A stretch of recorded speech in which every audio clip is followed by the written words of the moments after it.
Hello everyone. Today we're going to pick up where we left off with electronegativity. So we're going to learn about new table which looks like this. It's called electronegativity values for a selected element. Now, and if you look on the bottom here, instead of mass, it shows the value of electronegativity. So, and we saw this before when we did the trends of the periodic table. And we know that electronegativity increases as we move across and decreases as we move down. That means fluorine has the highest electronegativity. And you don't see noble gases here because they don't form compound. They're already satisfied. So electronegativity, just to review, electronegativity is the ability of atom to attract electrons. And the higher the electronegativity, um, and it attracts electron, it becomes slightly negative. Now, when it becomes slightly negative, one becomes slightly negative and one becomes slightly positive, it forms polar covalent bond, and it's unequal sharing of electrons. Polar covalent bond. A type of bond that forms when electrons are not shared equally. Okay, so one has higher electronegativity and it attracts electrons more and becomes slightly negative.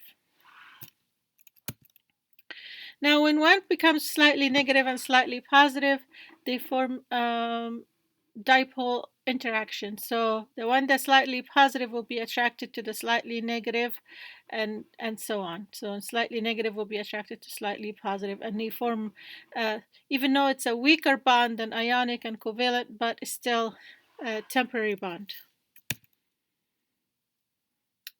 Now we have a table here that's it tells us the difference of electronegativity. So the difference of electronegativity tell us the type of bond or the characteristics of the bond. If the difference is 0 to 0.4 or less than 0.4 is nonpolar. I'm going to ignore this part right here. So 0 to 0.4 is nonpolar. 0.4 to 1.7 is polar. Greater than 1.7 is ionic. All right, so polar is unequal sharing, and it results in partial charges, and the bond is called dipole. Now, for example, chlorine is 3.6,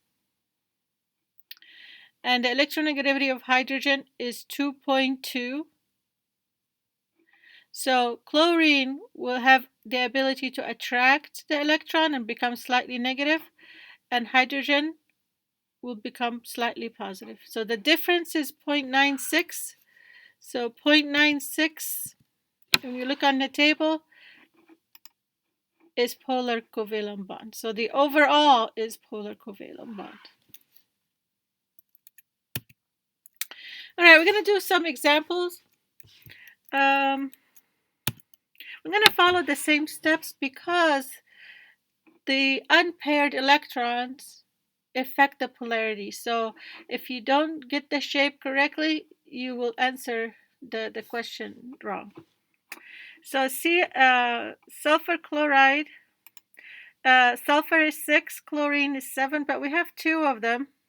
So 14 plus 6 is 20. We built a skeletal, which is 6 bonded to 2 chlorines. We used 2 pairs, so we subtract 4. We have 16 left.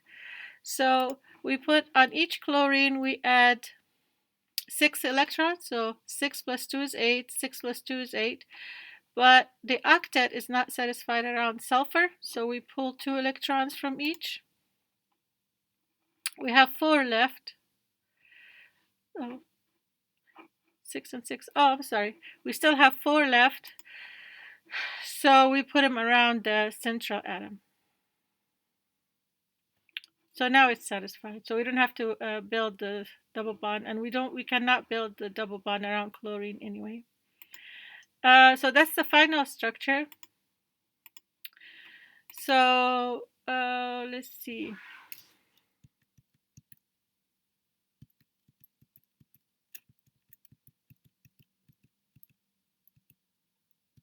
So we have chlorine and we have sulfur, and the difference is 0.58.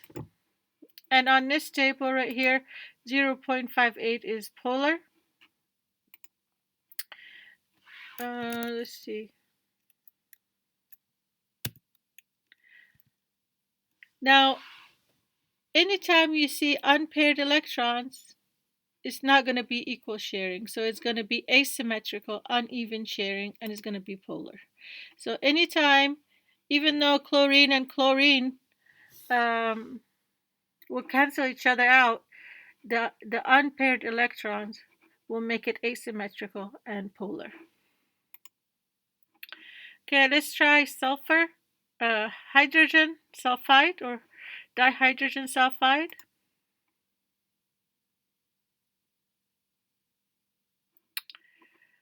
Um,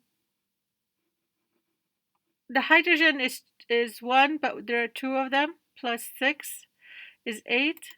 We built a structure, so we subtract 4. So we have 4 left,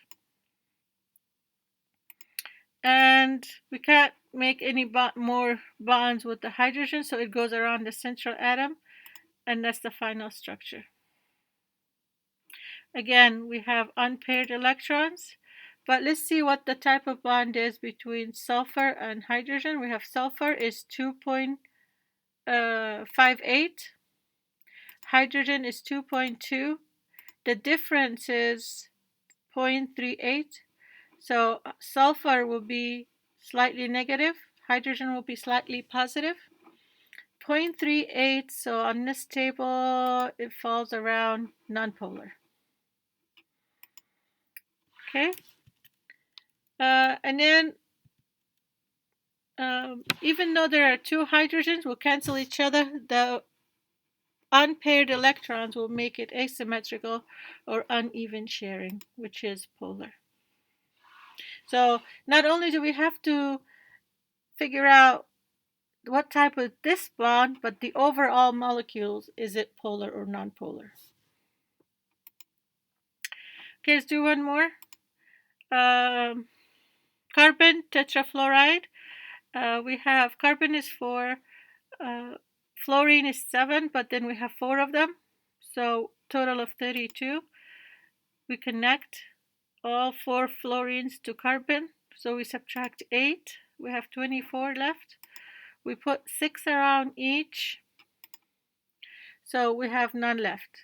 And every atom is satisfied. It has 8 around it, so we're good. That's the structure. So that's what you have to do first, figure out if there's unpaired electron. That's step number 1. So when you do teach me's, you have to do step 1. You have to do this. And then you have to figure out on the electronegativity the difference. So fluorine is 3.98, carbon is 2.55, and the difference is 1.43. And on this table, 1.43 is polar. So the bond between carbon and fluorine is polar. Now let's look at the overall. The overall, there's no unpaired electrons and there are even numbers around it, so they're going to cancel out. So the overall is symmetrical. It's even sharing of electron, and it's nonpolar. Okay, I think there's one more. Okay, carbon and sulfur. So we have carbon is 4, sulfur is 6, but we have 2 of them. So 12 plus 4 is 16. We connect them, so we subtract 4. So now we have 12. We put them around each sulfur. We put 6. Now in this case, we can build double bonds. So we just pull 2 electrons here and 2 electrons here, and we have 1, 2, 3, 4, 5. 1, 2, 3, 4, 5, 6, 7, 8. So we satisfy the octet. That's step number 1. Step number 2, we find the difference between sulfur and carbon. So sulfur is 2.58, carbon is 2.55. The difference is 0.03, and on the table that's a nonpolar. So that's step number 2. Step number 3, there's no unpaired electrons and they're even numbers, so they cancel each other out. So the overall is symmetrical. That's even sharing and nonpolar. Or they cancel each other out and then nonpolar. Okay, I hope that helps. We'll see you guys next time.